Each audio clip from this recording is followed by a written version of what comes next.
You know, it's amazing how someone's legacy lives on even if they've passed.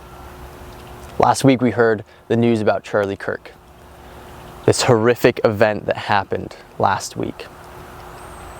And our hearts are heavy with the weight of what has happened all across the country, all across the world.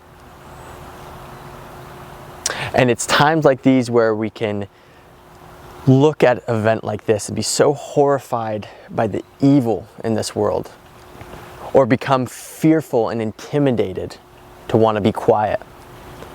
But instead, what has happened is that there's been a rising up, a boldness in the people of God.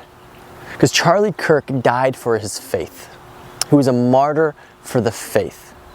And it's interesting when we look at the book of Acts and we see Stephen, this man of God, this man filled with the Holy Spirit, preaching the good news, the gospel to all these people, and they can't stand it. These Pharisees, these people of enemies of God cannot stand it, and so they stone Stephen to try to silence him. And in his last remarks, he says, "Father, forgive them. Father, forgive them."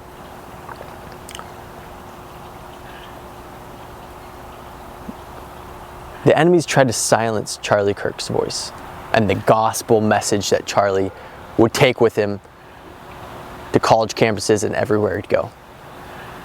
But it will not work. In fact, the devil's overplayed his hand.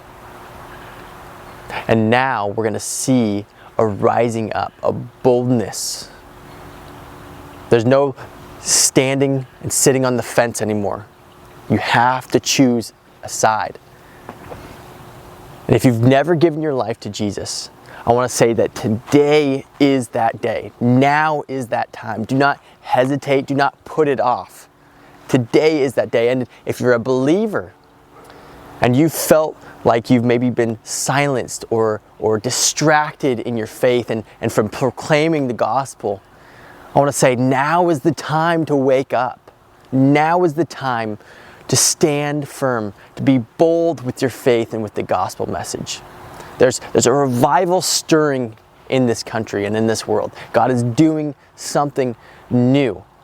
And the spirit we should have is this, that we want to be a part of it. And it should even go one step further and say, we will be a part of it. There should be something in your heart standing up right now saying, I will be part of what God is doing in this world today. I will not miss out on this. So let that boldness and that faith rise up today.